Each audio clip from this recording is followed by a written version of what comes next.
और संकल्प ऐसे ही नहीं पूरा हुआ। इसके पीछे वर्षों का संघर्ष है, आंदोलन है, कोर्ट की अनगिनत तारीखें हैं, राम भक्तों की कुर्बानियां भी हैं। अब जब सपना साकार हो रहा है तो वक्त है इसे भी याद करने का। देखिए, मैं अब कहाँ से शुरू करूं। जब यंग युवा पत्रकार था, 1998 में पहली बार अयोध्या आया था, इसी राम की पैड़ी पर आया था, निर्मोही अखाड़ा गया था। कार सेवकपुरम में एक गेस्ट हाउस हुआ करता था विनय जी, मुझे लगता है मैं उसमें ही एक रात रुका था, मज़ा आया था। 25 साल जब मुझे देखते हुए बीत गया, बीजेपी छात्र था तब मुझे लगता है आडवाणी जी की एक रथ यात्रा मुझे याद है। उसके पहले पालनपुर नवासी, वहाँ बीजेपी ने तय किया था कि अब हमें एजेंडा पर रखना है राम मंदिर, लेकिन उसके पहले भी राम मंदिर के लिए तो उसके पहले से ही राम मंदिर की तैयारियां शुरू हो चुकी थी। और हमारे पास ऐसे दो विशिष्ट मेहमान हैं जो शुरू से ही राम मंदिर आंदोलन से जुड़े रहे हैं। सबसे पहले विनय कटियार का परिचय कराना चाहूँगा। विनय कटियार जी है, बीजेपी के महासचिव रह चुके हैं, सांसद रह चुके हैं, लोकसभा भी जीते, राज्यसभा में भी रहे, और राम मंदिर, इनको बजरंगी के नाम से भी जाना जाता था।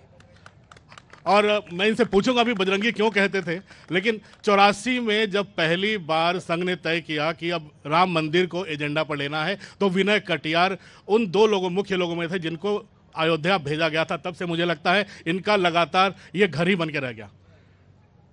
कमल नयन दास जी, महंत कमल नयन दास जी, मनीराम छावनी अखाड़ा के ये उत्तराधिकारी हैं, और मुझे लगता है कि जन्म से ही ये राम मंदिर आंदोलन से जुड़े हुए हैं, और इनके पास भी कहने को काफ़ी कुछ है, कैसे आंदोलन बड़ा हुआ, क्या हुआ। लेकिन सबसे पहले हम शुरुआत करेंगे विनय कटियार जी से। विनय भाई, 84 अभी प्रतीक ने जो समा बांधा है, कविताएं सुनी हमने सुबह से काफ़ी राम कथा का पाठ पढ़ा, लेकिन जो गंभीर 2-3 सवाल हैं, कहाँ से निकले कहाँ पहुँचे, ये बड़ा गंभीर सवाल है। 84 में जब आप यहाँ आए थे तो क्या आंदोलन की क्या स्थिति थी, क्या किया आपने जो आंदोलन यहां तक पहुंचा, क्योंकि आप लोगों ने तो नींव डाली थी। तो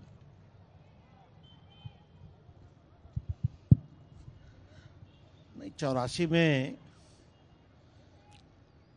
सब पूरे उत्तर प्रदेश के लोग अयोध्या आए थे, और एक का सभा हुई थी कि आंदोलन शुरू करना है, अच्छा करना है। और उस समय एक उत्साह बन रहा था, धीरे धीरे समय लग रहा था, लेकिन आगे चल के फिर वो ठीक होगा ऐसी उम्मीद थी। ये पूरा काम हुआ, आगे धीरे धीरे बढ़ते गए, होता गया। तब रहने की जगह नहीं थी, खाने का ठिकाना नहीं था, फंड्स नहीं थे, तो विनय जी रहते क्या थे, आंदोलन क्या करते थे, जुटाते कहाँ से थे, किससे मिलते थे, क्या करते थे, क्योंकि पूरा का पूरा जमाना तो एंटी। हाँ, ये बात सही है, पूरी अयोध्या एंटी दिख रही थी, लेकिन उसी से एक वातावरण बन गया, हम लोगों ने बनाया। कानपुर से बहुत सारे लोग आए, हमारे सब बड़े मित्र सहयोगी थे। अयोध्या में वातावरण बनाया, पूज्य संतों के यहाँ गए, नौजवान जो संत थे सब खड़े हुए, वो जब हमारे साथ जुट गए और उन्हीं की अगुवाई हमने की, और हमको लगा कि धीरे धीरे और उत्साह बढ़ेगा, और वो धीरे धीरे होता गया। 7 अक्टूबर 1984 को जो घटना घटित हो गई, उसने बड़ा भारी उत्साह दिया, लेकिन 2 सगे भाई वो चले गए। हनुमान चौराहे पर 2 भाई मारे गए पुलिस के द्वारा। बड़ा भावुक क्षण था, क्रोध का क्षण था, समर्पण का भी क्षण था, लेकिन लोग डिगे नहीं, कोई घर गया नहीं, जो जाने वाला था वो भी घर गया नहीं, सारे लोग यहाँ डटे रह गए। और उसमें पूज्य महाराज नृत्य गोपाल दास जी का, परमहंस रामचंद्र दास जी का ये बड़ा भारी योगदान था। अयोध्या के संतों का बड़ा भारी योगदान हुआ और धीरे धीरे ऐसा लगा पूरी अयोध्या आंदोलित हो रही है। और अयोध्या ही आंदोलित नहीं हो रही है, आधा प्रदेश आंदोलित हो रहा है। और वो हुआ। धीरे धीरे लोग अयोध्या आते गए, लोग जुटते गए, मजमा बढ़ा और राम का एक सैलाब, राम नाम का सैलाब ये आगे बढ़ता गया और वो आज भी स्थापित है, अभी भी है, तो आगे भी बढ़ेगा। मान जी अब आपसे एक सवाल। विनय भाई ने तो 84 से जो आपने शुरुआत की मंदिर बनाने की, उसकी जो कहानी सुना दी। मंदिर बनाने के लिए जो तमाम देश भर से संतों को जुटना था, जिस तरह से विश्व हिंदू परिषद ने काम किया, जिस तरह से साधु संतों को एकजुट किया गया, कितना मुश्किल काम था पूरे देश के साधु संतों को एकजुट कर इस एक ही मुहिम में लगाना। पूरे देश ही नहीं, पूरे विश्व के साधु संत ही नहीं, सारे राम भक्त राम जी के नाम पर, राम जी की जन्मभूमि के नाम पर सब संगठित हुए। सारा देश आंदोलित हो गया और इतना आंदोलित हुआ, इतना प्रवाह उमड़ा उनका, इतना प्रवाह उमड़ा कि चारों तरफ से राम भक्त अयोध्या आए और उनके प्रवाह को कोई रोक नहीं पाया। जो विवादित ढांचा था राम जन्मभूमि, राम भक्तों ने ध्वस्त कर दिया, कोई रोक नहीं पाया। और ये आंदोलन बराबर बढ़ता ही जा रहा है और उत्साह बढ़ता ही जा रहा है, निश्चित है। इसके साथ साथ हमारे लिए राष्ट्र का प्रश्न है, राष्ट्र भी सर्वोपरि है। महापुरुषों का त्याग था, तपस्या था, राम भक्तों का बलिदान था, कितना बड़ा संघर्ष हुआ। अयोध्या वासी ही नहीं, पूरे विश्व ने इसको देखा है। सबकी इच्छा पूर्ण हुई, विजय प्राप्त हुआ। राम जन्मभूमि पर भव्य दिव्य मंदिर बनकर के तैयार हो रहा है और सब जानते हैं आगे आने वाली जनवरी में भगवान श्री राम अपने परिकरों के साथ में गर्भगृह में विराजमान हो जाएंगे। लेकिन महेंद्र जी, ये सपना तो आप लोगों का काफ़ी बड़ा पूरा हो गया, एक बहुत बड़ा सपना था। लेकिन जब राजीव गांधी ने दरवाजे खुलवाए थे, ताले खुलवाए थे, तो साधु संतों ने उनका समर्थन क्यों नहीं किया? बिल्कुल गलत बात है। राजीव गांधी ने कुछ नहीं किया। राष्ट्र के साथ में इन लोगों ने बहुत बड़ा अन्याय किया है, अत्याचार किया है। बिल्कुल गलत बात है। हमारे सब कुछ राम भक्तों ने किया है, विवश कर दिया, विवश होना पड़ा इनको। राजीव गांधी और किसी ने कुछ नहीं किया है। सब कुछ केवल राम जी की कृपा से, महापुरुषों के त्याग तपस्या से, राम भक्तों के त्याग तपस्या से ये कार्य हुआ है। लेकिन कैसे आप लोग पुजारी थे यहाँ पर, रामलला टेंट में विराजमान थे, कैसे कहाँ से आप लोग उन पुजारियों का खर्चा, पूजा का खर्चा, साधु संतों का खर्चा, ये कितना दुष्कर कार्य था महंत जी, कैसे कुछ पूरा नहीं किया? राम जी की कृपा से सब कार्य दुस्साह नहीं है, सब सरल था, कोई चीज़ की कमी नहीं। लोगों ने कई बार, अशोक जी याद है, इतना बड़ा भव्य महाराज जी से प्रश्न किया, इतना बड़ा भव्य राम मंदिर बनेगा, कैसे होगा? महाराज जी ने कहा देखते रहिए, इतना पैसा आएगा, इतना धन आएगा, इतना उत्साह लोगों के अंदर है कि अपने आप बन करके तैयार हो जाएगा, और हो रहा है।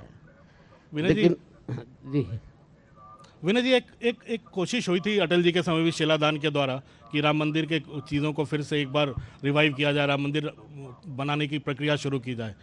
वो मामला बहुत आगे नहीं बढ़ पाया था, लेकिन एक कोशिश उस समय हुई थी। क्या आप तो उस समय बीजेपी में थे, आप उच्च पदों पर थे? उसमें कोई कोशिश नहीं हुई, बेकार की बात है, क्योंकि एक स्थान नहीं मुक्त करा सकते हैं तो 3 स्थानों की मुक्ति की बात जो करे, और वो भी राजनीतिक आदमी, हम भी राजनीति में चले गए, वो अलग बात है। लेकिन राम मंदिर से और मंदिरों से आस्था हमारी नहीं गई। हम उसी के लिए खड़े हैं, उसी के लिए मर रहे हैं, उसी के लिए जीवित हैं, यही काम हमारे जुम्मे है, यही मुझे काम करना है। देखिए यहाँ पर आतंकी हमला भी झेला आप लोगों ने। पूरा आतंकी हमला झेला, लेकिन वो सफल नहीं हो सके। और हमारे जो सैनिक थे, पुलिसकर्मी थे, वह खूबी उन्होंने झेला, ये उनको धन्यवाद है।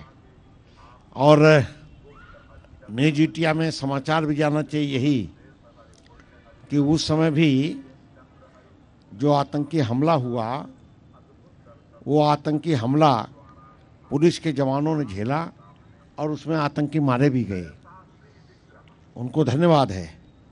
लेकिन ये बड़ा भारी काम था।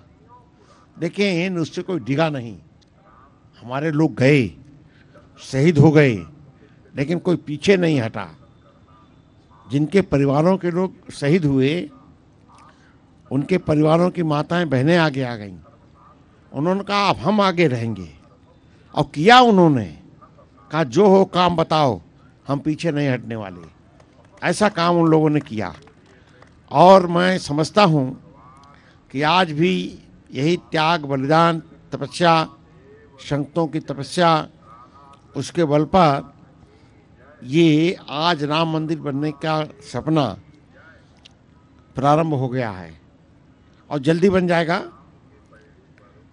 प्रधानमंत्री आने वाले हैं और प्रधानमंत्री संतों के साथ मिल करके पहला बुर्ज जो है या मंजिल जो है वो मंदिर के रूप में स्थापित हो जाए, ऐसा प्रयास है। प्रधानमंत्री व्यक्तिगत रूप से भी काफ़ी रुचि लेते हैं, ले रहे हैं राम मंदिर को लेकर जब से प्रधानमंत्री बने हैं। और क्या ये भी काफ़ी इस प्रक्रिया को आगे बढ़ाने में उसका भी काफ़ी बड़ा योगदान है प्रधानमंत्री मोदी का? नहीं, प्रक्रिया को बढ़ाने में योगदान एक जितना कार्यकर्ता का है उतना प्रधानमंत्री का है। और कार्यकर्ता भाव के साथ वो आए, भाव के साथ उन्होंने आगे बात कही, और वो आगे भी काम करेंगे। जब आएंगे तो गर्भगृह पर भगवान राम विराजमान हो जाएंगे। और पूरा मंदिर बनने में अभी समय लगेगा। तीनों मंजिल खड़ा करने के लिए काफ़ी इंतज़ार करना पड़ेगा लोगों को। और मैं समझता हूँ कि एक बार तलघर ठीक बन जाए, नींव बढ़िया बन जाए, तो बनने में देर नहीं लगेगी, और वो होने वाला है। मान जी, अब माना जाए कि अब ये सपना पूरा हो गया, अब साधु संतों के पास मंदिर सौंदर्यीकरण के अलावा क्या बचा है? पूजा करना, देश भर में मशाल जलाना, इसका तैयारियां क्या हो रही हैं आपकी उस 22 तारीख, अगले 22 तारीख के लिए? मुझसे आप पूछ रहे हैं, और हमारे प्रधानमंत्री जी की भी प्रबल इच्छा है। मंदिर से बड़ा हमारे लिए राष्ट्र है। राष्ट्र है तो हम हैं, अस्मिता है हमारी, हमारा धर्म है, कर्म है, मंदिर है, सब कुछ है। संविधान में कुछ ऐसी धाराएं हैं जो राष्ट्र के विरोध में हैं, और हमारे प्रधानमंत्री जी तैयारी भी पूरी कर चुके हैं। जिस जनसंख्या के हम उस तरह, जैसे अभी कवि जी हमारे कह रहे थे, हम वो चाटुकारिता वाली बात करने वाले नहीं हैं। प्रधानमंत्री जी की भी इच्छा है, भाई जी हम किसी से भेद नहीं करते हैं, किसी से दुराव नहीं करते हैं, हम तो विश्व बंधुत्व का नारा देते हैं। एक तरफ संविधान है और एक तरफ शरीयत है। अगर यह रहा तो क्या आप राष्ट्र की रक्षा कर पाएंगे? जिस समय देश स्वतंत्र हुआ, तत्कालीन प्रधानमंत्री ने पूर्वांचल के गरीबों के लिए, आदिवासियों के लिए, जनजातियों के लिए, असहायों के लिए, सब पढ़े लिखे लोग बैठे हैं, बतावें कोई शिक्षण संस्थान की व्यवस्था नहीं की। ये सारी व्यवस्था ईसाई मिशनरियों को सौंप दिया है। आप कहेंगे वो ईसाई मिशनरियाँ पेट्रोल डॉलर के बल पर, विदेशी पैसों के धल के बल पर, बिल्कुल गलत बात है। पेट्रोल डॉलर नहीं, विदेशी पैसा नहीं, तुम्हारे मठ मंदिरों के पैसे के बल पर कोई जानना चाहे तो मैं चल करके दिखा सकता हूँ। ये इस समय मन जी, मेरा सवाल ये था ना कि 22 तारीख को जब रामलला विराजमान होंगे, उसके लिए आप साधु संतों की क्या तैयारियां हैं पूरे देश में? सब पूरे चारों तरफ पूरे विश्व से हमारे साधु संत ही नहीं, राम भक्त आ रहे हैं। सबके अंदर बहुत बड़ा उत्साह है और सबको आदेश निर्देश दिया जा रहा है कि अयोध्या बहुत छोटी है, सभी भक्त अयोध्या ना आवें, अपने अपने स्थानों पर, अपने अपने घरों में, अपने अपने मठ मंदिरों में ही खूब उत्सव मनावे, धूमधाम से दीपावली मनावे, मिठाइयाँ बांटें। और यहाँ भी हम लोग खूब तैयारी कर चुके हैं। जितने भी भक्त आएंगे उनके रहने की, उनके खाने पीने की सारी तैयारी हो चुकी है, किसी प्रकार से कोई कमी नहीं है, सब तैयारी है, सभी आनंदित हैं, सब प्रसन्नचित हैं और ये कार्य होगा। विनय जी, अब आखिरी सवाल, समय वक्त अब हो चला है गप्पे मारने का, तो एक आखिरी सवाल ये पूछूंगा, आप उस लीग में आते हो जब हम लोगों ने देखा था डॉक्टर मुरली मनोहर जोशी, लालकृष्ण आडवाणी, उमा भारती, विनय कटियार, नेता आते थे और लगता था ऐसे भाषण देंगे कि एकदम आम जनता का खून उबलने लगेगा, हमारे जितने राम भक्त हैं उनका खून उबलने लगेगा। अब वैसे भाषणों की अब तो जरूरत नहीं है, अब विनय कटियार भी बहुत शांत हो गए। नहीं, मैं शांत कभी नहीं रहता हूँ, शांत रहना स्वभाव नहीं है और ये काम आगे करते रहना चाहिए।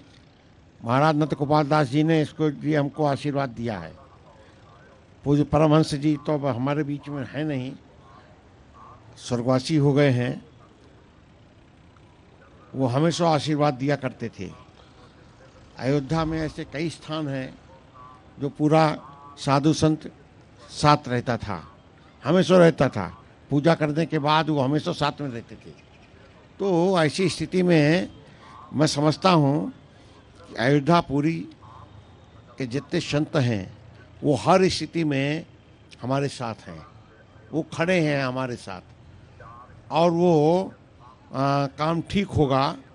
समय कम है, नहीं तो हम और बस बताते आपको डिटेल, क्योंकि जो संयोजिका हैं वो आ गई हैं स्टेज पर, तो अभी कुछ बताएंगी किसी को और लाने के लिए या कार्यक्रम समाप्त करने के लिए जो भी होगा वो करेंगी।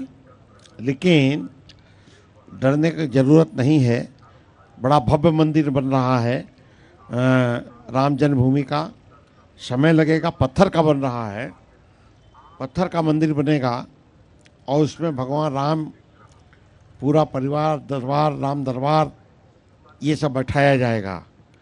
ये सब काम हो रहा है, धीरे धीरे हो रहा है, क्योंकि सब नक्काशी का काम है, तराशने का काम है, उसमें समय लगेगा। तो सब लगने दो समय। तो हाँ, एक जो बजरंगी था, जो अयोध्या और पूरे देश में जाने जाने वाला, अगर एक बार यहाँ न्यूज़ 18 इंडिया के मंच से एक बार फिर जय श्री राम का उद्घोष करे, पूरे देश को सुनाए, कैसे? नहीं, ये बात ठीक आप कह रहे हो। एक बार जय श्री राम विनय भाई बोलिए भाई, जय श्री राम, जय श्री राम, जय श्री राम।